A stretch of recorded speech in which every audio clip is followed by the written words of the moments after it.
Ang mga batang ngayon lang isinilang, may hangin pa kayang matitikman? May mga puno pa kaya silang aakyatin? May mga ilog pa kayang lalamuyan? Bakit di natin pag-isipan ang nangyayari sa ating kapaligiran? Hindi nga masamang pag-unlad kung hindi nakakasira ng kalikasan. Lahat ng bagay na narito sa lupa, biyayang galing sa Diyos kahit nung ika'y wala pa. Ingatan natin at huwag nang sirain pa, pagkat pag kanyang linawi tayo'y mawawala na.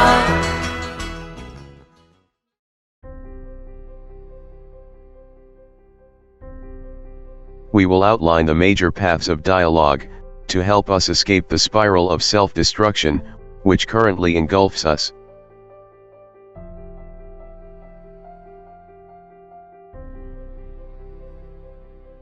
There is a growing conviction that our planet is a homeland, and that humanity is one people living in a common home. An independent world motivates us to ensure that solutions are proposed from a global perspective, and to think of one world with a common plan. A global consensus is essential for confronting deeper global problems, not solvable by unilateral actions of individual countries. Such consensus could lead to planning a sustainable and diversified agriculture, developing renewable and less polluting forms of energy, improving the management of marine and forest resources, encouraging a more efficient use of energy, and ensuring universal access to drinking water. Recent world summits on environment have not lived up to expectations to reach truly meaningful and effective global agreements on environment. Nevertheless, the following topics have to be relentlessly pursued. Poor countries. Eliminate extreme poverty. Promote social development of their people. Acknowledge the scandalous level of consumption in some of their privileged sectors. Combat corruption more effectively. And develop less polluting forms of energy production. International scene. Enforceable international agreements are urgently needed. Relations between states must be respectful of each other's sovereignty, but must also lay down mutually agreed means of averting regional disasters. Global regulatory norms are needed to impose obligations and prevent unacceptable actions. An agreement on systems of governance for the whole range of so-called global commons. Devise stronger and more efficiently organized international institutions, with functionaries appointed fairly by agreement among national governments, and empowered to impose sanctions. This is a reaction to the weakening of the power of nation-states, chiefly because the economic and financial sectors tends to prevail over the political. Diplomacy also takes on new importance in the work of developing international strategies, which can anticipate serious problems affecting us all.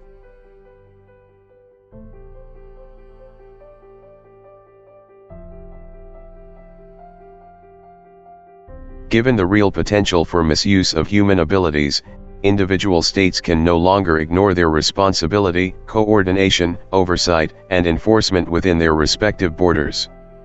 They must not simply avoid bad practices, but also to promote best practices, to encourage individual or group initiatives, to stimulate creativity in seeking new solutions. Local individuals and groups. While world order proves powerless, local individuals and groups can make a real difference. To instill a greater sense of responsibility, a strong sense of community, readiness to protect others, a spirit of creativity, and a deep love for the land. They are concerned about what they will eventually leave to their children.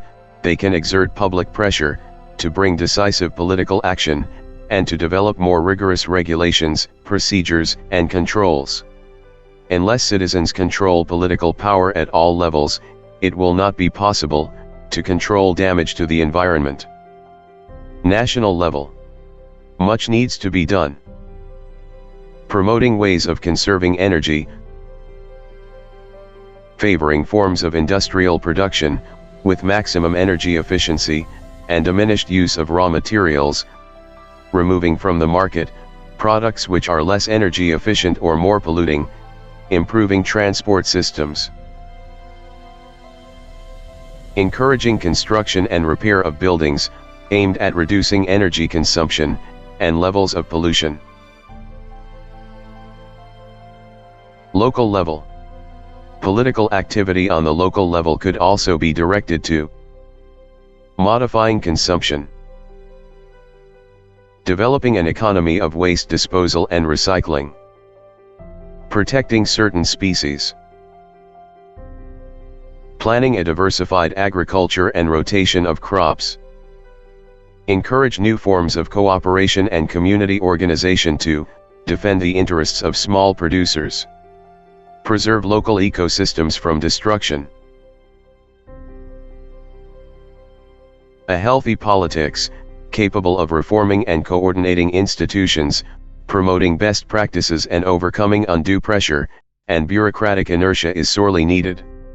It should be added, though, that even the best mechanisms can break down, where there is no worthy goals and values, or a genuine and profound humanism, to serve as the basis of a noble and generous society.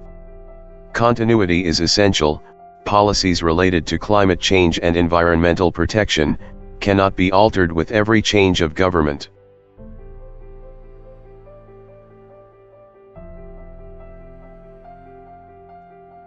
An assessment of the environmental impact, or EIA, of business ventures and projects, demands transparent political processes involving a free exchange of views. Timing of environmental impact assessment. An EIA should be part of the process from the beginning and should not only come after the drawing up of a business proposition. Conduct and coverage of EIA. The EIA should be interdisciplinary, transparent, and free of all economic or political pressure. It should be linked to a study of working conditions and possible effects on people's physical and mental health, and on the local economy and on public safety. Participation of local population and stakeholders. The local population and stakeholders should always have a special place at the table. They should be consulted in every aspect of the project. Dialogues and consensus. A consensus should always be reached between the different stakeholders. Honesty and truth are needed in discussions, and not merely whether it is permitted by law or not. On issues where broad consensus is not easy to achieve, honest and open debate is encouraged, so that particular interests or ideologies will not prejudice the common good. Actions on possible risks. In the face of possible risks to the environment, which may affect the common good now and in the future, decisions must be made based on a comparison of the risks and benefits foreseen for the various possible alternatives. If objective information suggests that serious and irreversible damage may result, a project should be halted or modified, even in the absence of indisputable proof.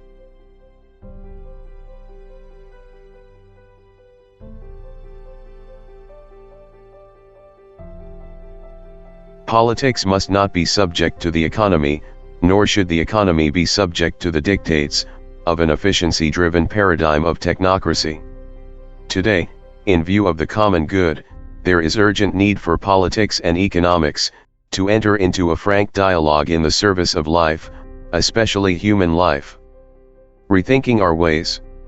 The financial crisis of 2007 to 2008 provided an opportunity to develop a new economy, more attentive to ethical principles, and new ways of regulating speculative financial practices and virtual wealth. But the response failed to rethink the following criteria. Rationality of production and product values. Production is not always rational, and is usually tied to economic variables, which assign to a products a value that does not necessarily correspond to their real worth. Can market forces protect environment? The environment is one of those goods that cannot be adequately safeguarded or promoted by market forces. Is it realistic to hope that those who are obsessed with maximizing profits will stop to reflect on the environmental damage which they will leave behind for future generations? Obstruction to progress and human development. Whenever questions are raised against current practices, some react by accusing others of irrationally attempting to stand in the way of progress and human development. But what is wrong with slowdown in production and consumption? We need to grow in the conviction that a decrease in the pace of production and consumption can give rise to another form of progress and development. A more sustainable use of natural resources is an investment capable of providing other economic benefits. Given the insatiable and irresponsible growth produced over many decades, we need to think of containing growth by setting some reasonable limits, and even retracing our steps before it is too late. The time has come to accept decreased growth in some parts of the world, in order to provide resources for other places to experience healthy growth. Diversified and innovative production. More diversified and innovative forms of production, which impact less on the environment, can prove very profitable. It is matter of openness to different possibilities, and directing energies along new channels. Productive development could correct the present disparity between excessive technological investment in consumption, and insufficient investment in resolving urgent problems facing the human family. It could generate sensible and profitable ways of reusing, revamping and recycling, and it could improve the energy efficiency of cities. Productive diversification offers the fullest possibilities to human ingenuity to create and innovate, while protecting the environment and creating more sources of employment. Redefining our notion of progress. For new models to arise, there is a need to change models of global development. It is not enough to balance between protection of nature with financial gain, or preservation of environment with progress. Halfway measures will simply delay the inevitable disaster. We have to redefine our notion of progress. A development which does not leave behind a better world and an integrally higher quality of life is not considered progress. Financial costs and total costs. The principle of maximization of profits leads to minimal concern for social costs and costs of future resources.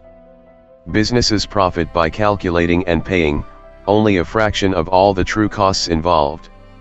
Yet, only when the economic and social costs of using up shared environmental resources are recognized and fully borne by those who incur them, and not by other peoples of future generations, can those actions be considered ethical. What happens with politics? What is needed is a politics which is far-sighted and capable of new, integral, and interdisciplinary approach to handling the different aspects of the crisis. But often, politics itself is responsible for its disrepute, due to corruption or failure to enact sound public policies. This situation gives opportunities for some business groups to come forward and wield real power. And today, it is the case that some economic sectors exercise more power than the state themselves. Politics and economy. Politics and the economy tend to blame each other when it comes to poverty and environmental degradation. It is hoped that they can acknowledge their own mistakes and find forms of interaction directed to the common good.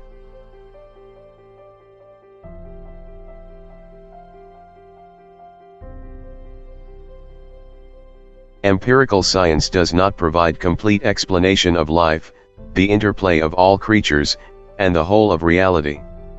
Any technical solution which science claims to offer will be powerless to solve the serious problems of our world, if humanity loses its compass, if we lose sight of the great motivations, which make it possible for us to live in harmony, to make sacrifices, and to treat others well. Believers must constantly feel challenged, to live in a way consonant with their faith, and not to contradict it by their actions. They need to be encouraged to be ever open to God's grace, and to draw constantly from their deepest convictions about love, justice, and peace. Dialogues among religions. This should spur religions to dialogue among themselves for the sake of protecting nature, defending the poor, and building networks of respect and fraternity. Dialogues among sciences. Dialogue among the various sciences is likewise needed, since each can tend to become enclosed in its own language, while specialization leads to a certain isolation, and the absolutization of its own field of knowledge. Dialogues among ecological movements. An open and respectful dialogue is also needed between the various ecological movements, among which ideological conflicts are not infrequently encountered. The gravity of the ecological crisis demands that we all look to the common good, embarking on a path of dialogue which requires patience, self-discipline, and generosity, always keeping in mind that realities are greater than ideas.